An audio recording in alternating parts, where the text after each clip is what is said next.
especially with my teammates, being a leader, being a vocal leader. And we had a lot of those vocal leaders leave, and Bake, OBZ, and Steve, and even JT and guys like that who were just those real vocal guys. And so just really stepping up in that, being a vocal leader, being out there, having fun, making sure practice is fun. We aren't just working the whole time. We're working, but we're enjoying our work.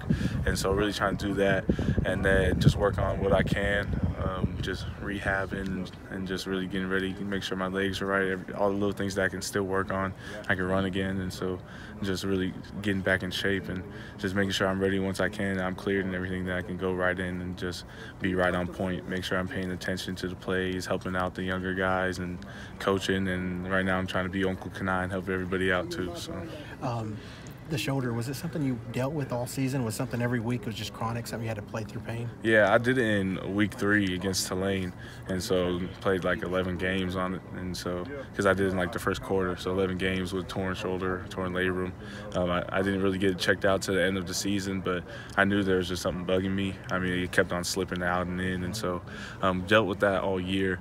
And then I don't know, I just was able to push through it though and continue to play, because some weeks when I was really in rehabbing it and really doing well with it, not hitting as much in practice, I would be better in the game, and I would like feel better in the game going out there. I wouldn't be as worried about it as if I would do it the day before the game. It would pop out, then I'd be like, oh shoot, now it hurts. And so going in the game hurting, I mean, you never want to do that.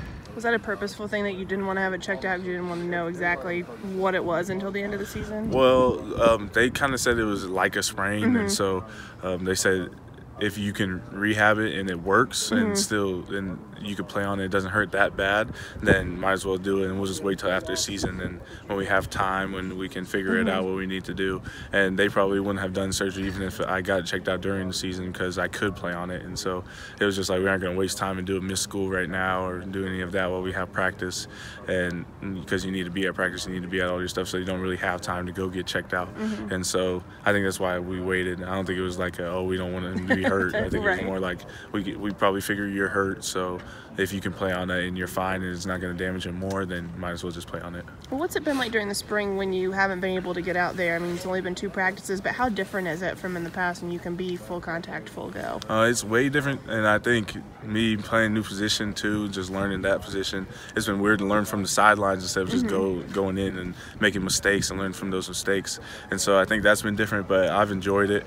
Buzzy's doing really well at the same position too, and so he's a guy who I could watch and I could learn from, because he's so smart. He's been around football for so long, just watching how he plays, and I think it's just a guy who's I could really learn from, like I said. And so I mean, doing that, it's been different. I've never been hurt, been out, never missed a practice before, so that's different for sure. What position? Like, kind of being around here, I know you're not practicing, but being one of the vets around this team now.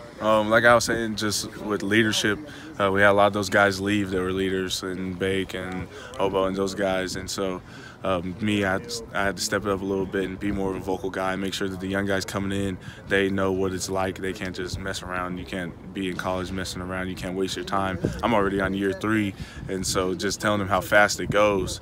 You really want to handle your business and maximize your time here. And so just doing that and talking to all those guys, really being a vocal leader, I think that's been a big difference.